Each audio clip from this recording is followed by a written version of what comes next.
你好，你好吗？我很好，谢谢你的支持，我爱你们。我有话要说，但我会说英语。我知道会普通话的人不多，每个人都懂英语。This is a video that's very serious to me. It is for language development. It's well in my understanding that I have worked way harder developing language as an individual than you would expect. I don't think it's more than you could comprehend, but I think it's more than you would expect. Especially as an authentic English speaker, respectfully, once again with the sway to English. As an authentic English person with so much concern and care for other people's mother tongues, it's been causing some confusion for pretty much everybody. 我知道为什么没关系 I have some suggestions that I would like to make, and I'm really nervous about how they're going to be received. I feel like most people understand that I'm extremely well intended in what I'm doing here with the language development, but before I get to that, I'm going to share a story that displays a little more of the degree at which I have been developing language as an individual.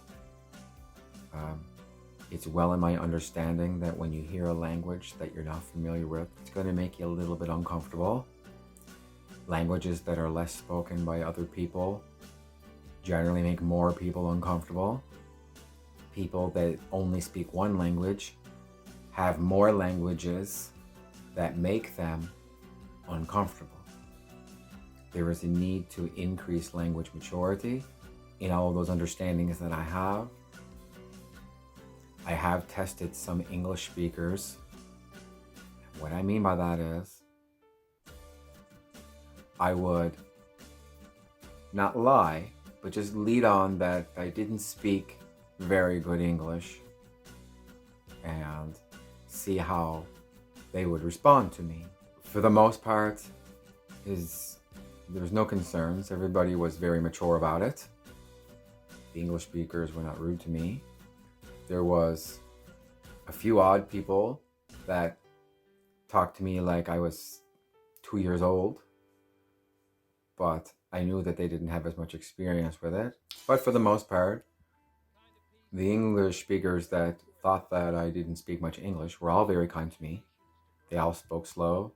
Now, obviously, I'm not Chinese and I'm not an Indian, so I wasn't going in and pretending that I spoke Mandarin and not English, because that just 我知道他们不相信我我知道为什么 I would just usually lean towards either French or Spanish and just use casual phrases that I figured they would know.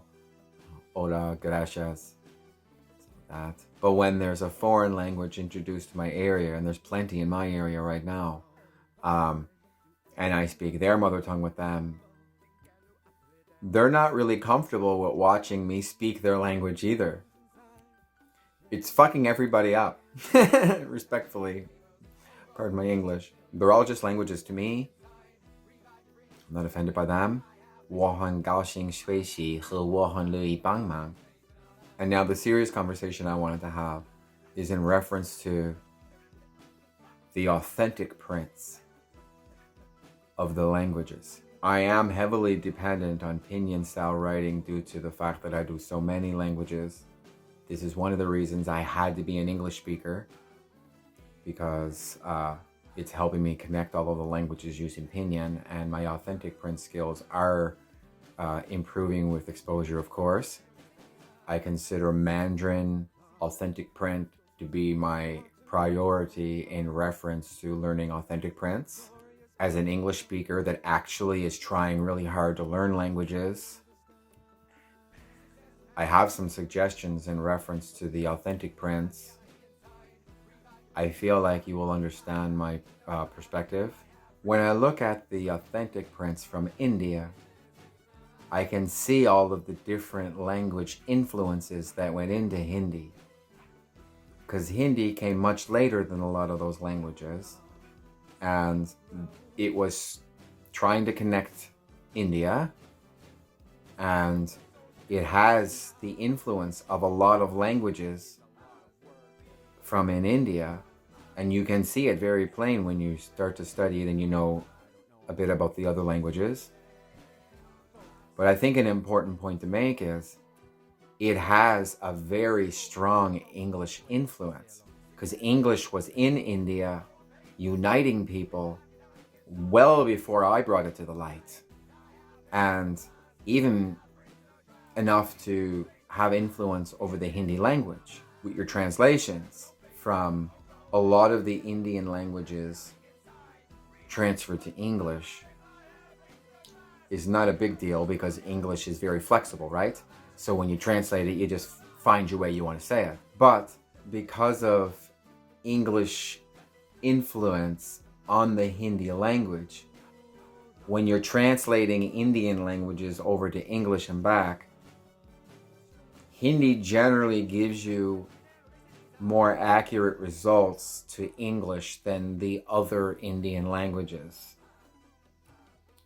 So in that, Hindi and English mesh very well. To respect Hindi, Hindi doesn't have tone markers or anything on it, but again, that's English influence, right? So if you're from India and you're developing language, specifically the Hindi language, the authentic print is still a little complicated to my English eye due to my mother tongue alphabet and my dependency on Pinyin.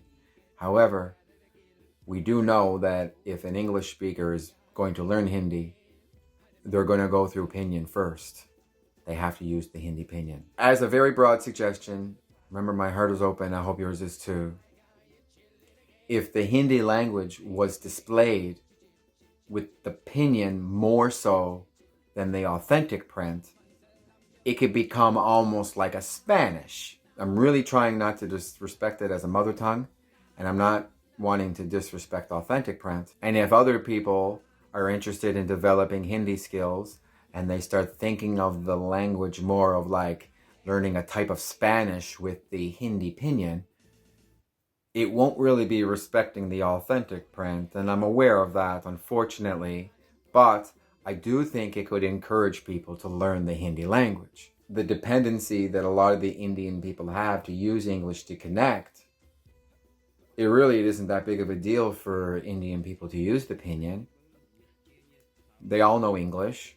They understand the situation. When I text and message with Hindi friends through the internet for practice, we don't usually use the authentic print. I send out Pinyin and they send Pinyin back. So I feel like that would be largely understood. Now, you can correlate that to other languages because, likewise, a lot of the authentic prints cause issue for my English eye.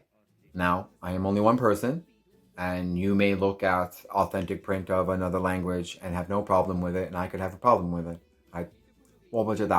We're all individuals. And an important note for me to make on this is English has a ton of tones. We don't write them on the paper, but they're all very present.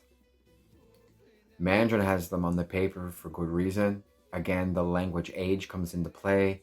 A lot of similar sounds, a lot of similar movements. So, and I don't know if you would have noticed or not, but even Mandarin Entertainment generally always has the Mandarin print on screen. That's for a reason. When I started learning Mandarin, it was my first additional language, and I didn't even really know what I was doing. And I was really sinking into Pinyin. My Pinyin skills really took off, and now my authentic print is majorly lagged. But 我在工作，我需要时间，我知道你明白. If you can dot an I in English, you should be able to put an accent above an O. You should be able to put a line below an O. You should be able to put the accents in Pinyin style writing anywhere in the world. Right now, that is not an option. And in my perspective, that is not leading to proper language development. The tones aren't there for nothing. And unless I really know what I'm writing down, I can't properly read pinyin without the tone markers. But if I don't even know the sentence before and I'm looking something up with the tone markers and my knowledge of pinyin, I can usually get it pretty accurate because of the tone markers. When they're gone, it changes things. So they're not for nothing. So again, this is just about proper language development. And I do want people to preserve their mother tongues fully. I'm trying to be very realistic in the expectation of people that don't have any obligation to your mother tongue to be comfortable hearing your mother tongue.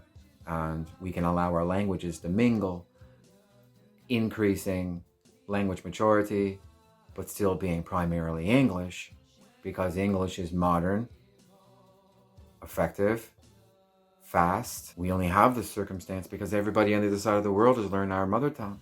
They did the work already. I definitely feel like they deserve a thank you, and I feel like we need to use this to our advantage to continue to connect the world peacefully. But with that said, 我必须去再次感谢你对我异乡的工作感兴趣。今天吃得好，保持乐观，度过美好的一天。因为这很重要，对所有人的和平与爱。再次感谢上帝，再见。你好，谢谢你的支持，我希望你一切都好。我很好，为这一天感谢上帝。我有话要说。I would like to take this opportunity to have a very broad conversation in reference to language development. If you have been following my posting in reference to proper language development, thank you very much for your efforts and interest in proper language development of our world. Our communication is very, very important, obviously, and that's what I'm here to talk about today, is maintaining bilingualism amongst the children. 这很重要. It's in my understanding that of all the mother tongues that have modernly bilingualized their people with English, depending on the mother tongue that you started with, your people are still bilingual with English, the same as other people. But due to the mental gap in the different languages and the qualities of the different languages, although your people are bilingual with English, your people don't necessarily have the same perspective on coming to English. For example, Español de Nuevo is extremely close to English. They're like best friends, right? So, although most of the people that speak Spanish can understand English, it wasn't a really serious jump to them in their mind, respectfully. So, then you take languages like Mandarin and Hindi, which I have discovered a lot of similarities in their languages, in their usage and stuff like that, right? Those speakers have a different perspective on coming to English than people like Spanish people or Filipino people even. Now the Filipino people, a lot of them just generally like speaking English. It's fast, it's modern. Bakit hindi? Wala akong pakiramdam. Filipino people are important too. But getting back to a significant point that I need to make in this particular video. 如果我说如果你会说普通话我就当你明白 The thing about that is, if you speak Hindi, it's common that those people understand in the exact same way as the Mandarin speakers that I'm speaking to, due to the similarities in the languages. And a beautiful thing that's happening for me locally is that 我会说普通话 and my Hindi skills are improving, but mujhe pata, mujhe abhi aski zarurate. So I'm speaking with my locals using Mandarin, but they're Indians, and just naturally, they're making their own connections to what I'm saying, confirming what I'm doing to me, because they speak Hindi, 我会说普通话, but we have the same kind of perspective on it. And when I present these perspectives to Mandarin and Hindi people, they generally can relate in very similar ways. And that goes back to the similarities in the languages, the distance in the mental gap between those languages and English, the fact that everybody knows English, so those people have to learn English, and it's okay. 2 languages is not a big deal. However, again, your mother tongue is important to who you are, so you do need to maintain the 2 languages. It's just the nature of it. It's not reasonable to expect there to be 1 language spoke all around the world, no matter what. But we do have English, and it is a world language. And 67 countries of the world have officially accepted it as a world language. And the signs and the postings and the text language, it's all very modern, it's all very fast. And why the heck not, right? So that is the direction it's going to go. But those people still need to maintain their mother tongues. And in that, we need to pay them a little bit of respect. And a lot of those speakers know, in the same way the Filipino speakers do, English is faster, and in a lot of ways, they just like speaking English. And I'm not judging anybody. I'm just trying to help it mesh together so we can find a comfortable position for us all to increase language maturity, but still be primarily English since we've already done the work, right? As humanity. 是时候冥想了，我必须去。再次感谢你对我异乡的感受感兴趣。今天吃得好，保持乐观，度过美好的一天。对所有人的和平与爱，再次感谢上帝。再见。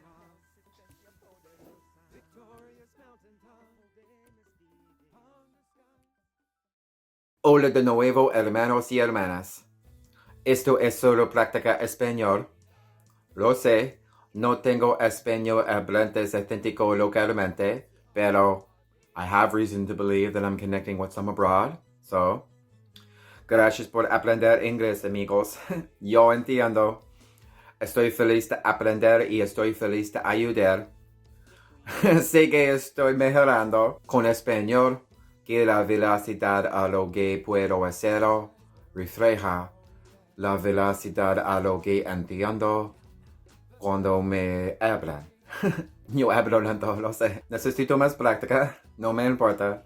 Me encanta hablar español. Porque no sé que a nadie le importa, pero está bien. Todavía estoy orgulloso. ¿Por qué no? Gracias por la ayuda, amigos. Tengo que ir. Comer bien y siéntete bien hoy. Porque los amo a todos. Paz, amor y positividad a todos. Muchas gracias. Adiós de nuevo. Cuídate, amigos. Adiós. Yasas Adelphicia Delphes. Eferisto politonteo hiasimera. Eferisto yaton endiaferancho. Sasokapo olus. Trotecala kia parlamente aesiodaxe. Kratiste apotasis apo epivlavis notropias. Na ehis miar morphi mera. Elini achapi kiethetiki analase olus. Doxatothio kia pali. Indio yotora. Kind of peace that makes life on earth worth living, and the kind that enables men and nations to grow and build a better life for their children. Peace for all men and women. Thank you, John. Namaste, dostan. Aapke se hai, main zinda hun. आज के लिए भगवान का शुक्र है मैं हिंदी पढ़ रहा हूँ क्या आप हिंदी बोलते हैं क्या मैं स्पष्ट बोल रहा हूँ मुझे आशा है आपकी सहायता के लिए धन्यवाद अंग्रेजी सीखने के लिए धन्यवाद मैं व्यस्त हूँ Mujhe jana chahi. Acha khao, acha mahasus karu. मैं आप सभी से प्यार करता हूँ सभी को शांति फिर से भगवान का शुक्र है अलविदा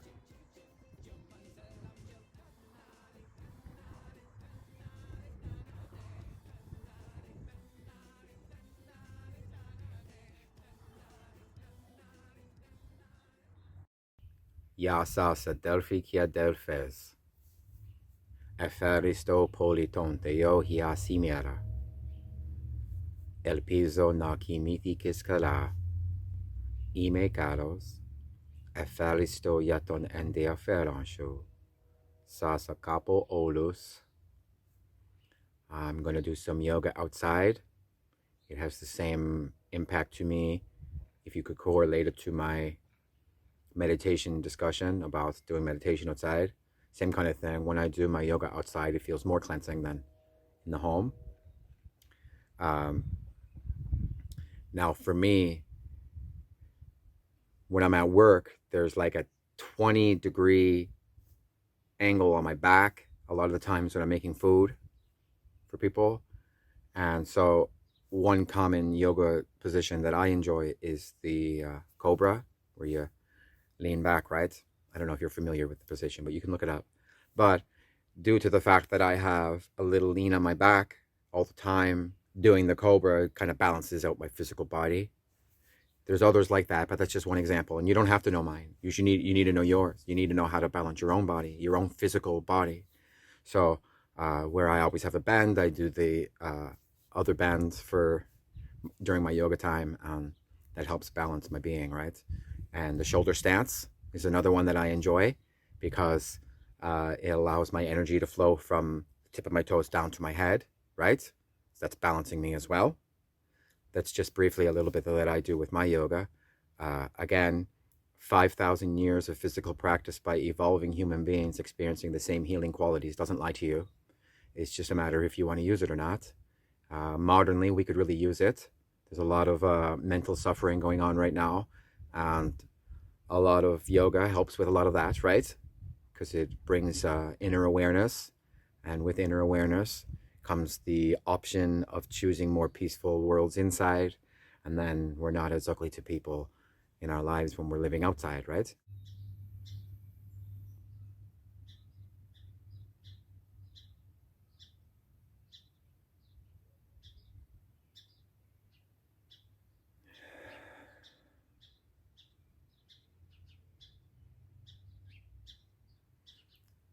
我有平安，这是真的，我知道，难以相信." But anyway, something that I wanted to mention because I feel like it would be useful. As a human being, you have an internal world. It needs to remain peaceful, or you're not peaceful outside of yourself. We all have times where we have to be not peaceful outside of ourselves, but we still do have conscious choice of to what degree we allow it to go. And it's difficult to get over, and you can't beat yourself up too much if you feel like you've gone too far. But at the same time, you can't pamper yourself and excuse it and justify your actions if you know you were wrong. That's where your own honesty to yourself about how you feel about things comes into play. And if you are so busy, or you yourself don't make the time to go inside yourself and figure out exactly how you feel about things, well, when you're faced with opportunities to actually speak your mind, you don't really know how you feel. And in that, you kind of surrender your moments to the people you feel are thinking about it, right? Well, I don't know. You seem to be thinking about it. What do you think? But when you take the time to do your own internal work, it gives you an opportunity to think about the things that are important to you and know exactly how you feel about it peacefully. And then when you do end up in situations where you get an opportunity to speak your mind, you can do so peacefully and confidently because you took the time to know you and know how you feel about it. Doesn't mean you have to scream and yell. In fact, it'll prevent you from screaming and yelling because you're just peacefully expressing your perspective. generally as a conscious human being in 2022. I feel like you'll understand that. I do yoga. I have friends that do Pilates. I know people that like to do a lot of heavy lifting and build their physique. And it doesn't really matter what your exercise routine may be. There was something I would like to mention because I feel like it could be useful. When you're doing your exercise routine, whatever it is, you're thinking about the burn in your muscle, right? The strain in your muscle, which is building the muscle. And you're thinking about that adrenaline rush. And you're just going through it without wasting too much time talking about it. You have an internal awareness at that time, right? And I do know a lot of people that think about things that are stressing them out, or they think about somebody that pissed them off, or they think about, it's a very good time to think about things that make you angry, because that anger will push you to push yourself a little bit harder. You have to be careful to respect your body, but at the same time, you're not going to expand if you don't expand yourself. So you can use it at that time. And a good thing that a lot of people may not realize is by focusing on those things inside as you're putting the effort into your physical body, that's getting that energy out. And a lot of people after their routines, they feel lighter. And a lot of it is because you're taking care of your body and you're keeping your mind clear, you're keeping your circulation going, your electrodes can move around good, you're solid for you. But another thing that people aren't considering is it's almost like an energy release, right? Well, it's a big energy release. And when you are focusing on those things in those moments, although it doesn't really feel like a spiritual thing to you because you are working your physical body, it is very much so an internal working of your existence that has nothing to do with me, has nothing to do with anybody. It's only you and that's it. And that is your internal world. And if you're working out and you're thinking about things and you're pushing that energy out through your aggression with your workouts, well, that is very much so an energy maintenance for you, right? An energy maintenance for you. Sorry, I don't know if I said that clearly. But with that said, I do really need my yoga today. So I fairly still yet on endi a felanshu, prepino figo. Trote kala kia parlamente isiodaxe.